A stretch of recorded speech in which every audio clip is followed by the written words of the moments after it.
Hey guys, it's Fred. Thanks for joining me. Another video for you. This is Kentucky State Police. Also, again, this is not. This is a matter of trust, a matter of integrity, character, honesty. This video here. This is not about beating somebody or shooting somebody, but it still carries the traits of what an honest officer should be like. So, while this isn't a big beatdown story or something like that, it does. They do discuss honesty of our Kentucky State police officers. All police officers should be honest. How do we gauge and judge other people if we're as bad as they are? You can't. It's not right. Play the video. It's all a result of what troubleshooter Eric Flack caught on his undercover camera. And Eric, at the heart of all this is whether taxpayer money was being wasted. That's right, Scott. We're talking about overtime, mostly funded by the Department of Transportation. Money set aside for Kentucky State troopers to do speed enforcement in work zones. That's pretty hard for a trooper to do if he's not actually there. It's 8:24 in the morning, and Trooper Mitch Harris is getting a late start to his workday, about 2.5 hours late. The logs show it was just before 6 a.m. when Harris, badge 371, clocked in by radioing in. And 371 B98 for 1098, police code for ready for assignment. His assignment is supposed to be here, patrolling the I-64 work zone near the new outlet mall in Shelby County. Overtime shifts that are paid for primarily by your tax dollars and typically requested by troopers who want extra cash.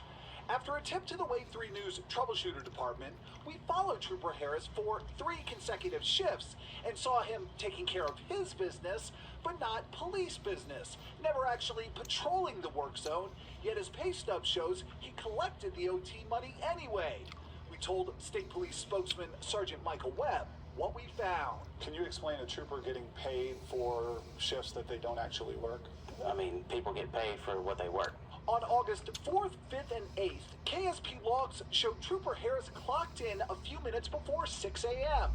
Yet on all 3 of those days, our undercover camera didn't spot him coming out of his house until after 8, hitting the road, but not hitting the interstate work zone he was collecting overtime to patrol. How do we know for sure? On all 3 of those days, we drove the work zone for hours and never saw Harris or his cruiser once. Where was he? We don't know. One day he parked his cruiser in a nearby neighborhood, then hopped in a fellow trooper's car. Not normal practice, but also not against regulation, although we didn't see that cruiser in the work zone either. On 2 other days, we were unable to follow Trooper Harris, but he might have been working regular duty. That's because his pay stub shows he was charging the department for normal hours in addition to the work zone OT. In all 3 instances, KSP told us there are no records Trooper Harris, a 12-year veteran of the force, wrote any citations. Turns out, that's not all that uncommon for him. We pulled every one of these work zone activity log sheets Trooper Harris has to turn in to get OT, and found out you paid him to patrol the work zone 253 times since 2012.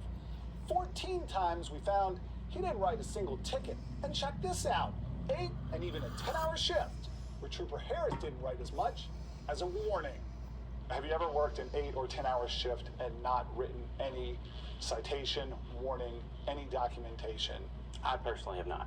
In all, Trooper Mitch Harris has collected $61,629 of work zone OT, more than a year's salary. We wanted to know what Trooper Harris had to say about all this, so we went back to his house one more time. Trooper Harris? Eric Flack from Wave 3 News. Like to talk to you about showing up for work? Could you come talk to me, sir?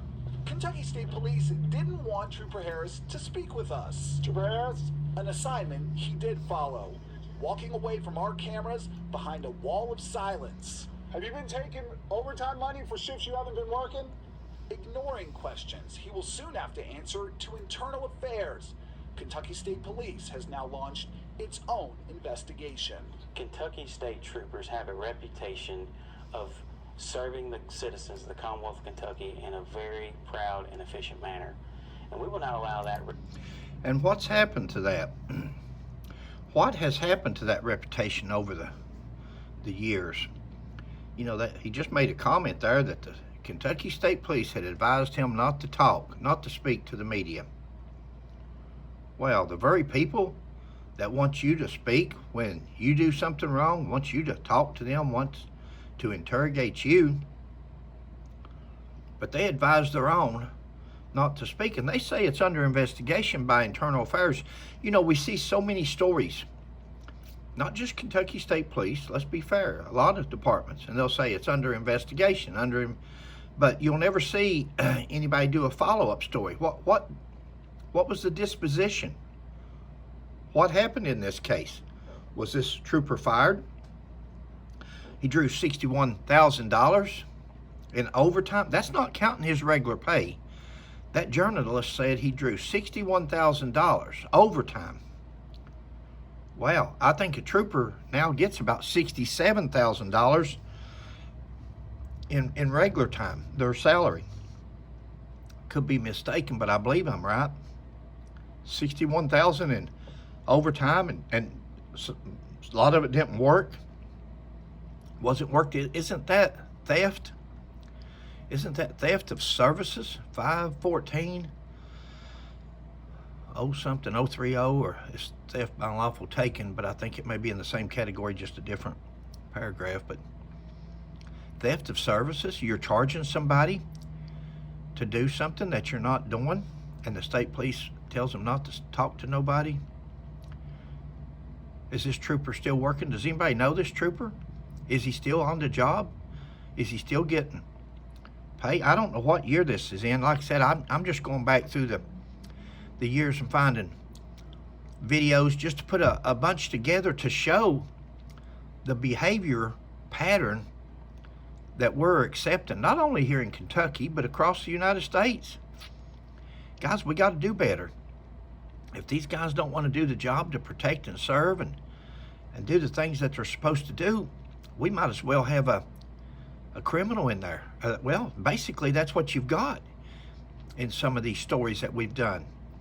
You know, there's more to it than sticking on a uniform, a badge, and a gun and saying, hey, I'm a lawman. Strap on a gun, pin on a badge, and become a lawman. I don't bring integrity.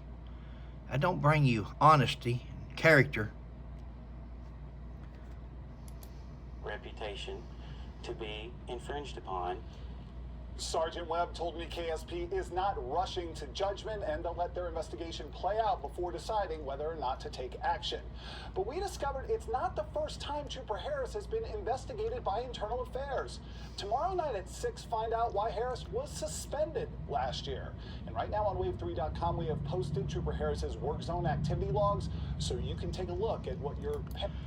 Well, I'll try to find that follow-up story there and see what he was suspended for. And again, how many times do we allow police officers to mess up?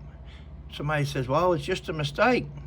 Well, how many mistakes are people allowed when they commit a criminal offense? Guys, we've got to... Thank you, guys. It's Fred. Please like, subscribe, and share.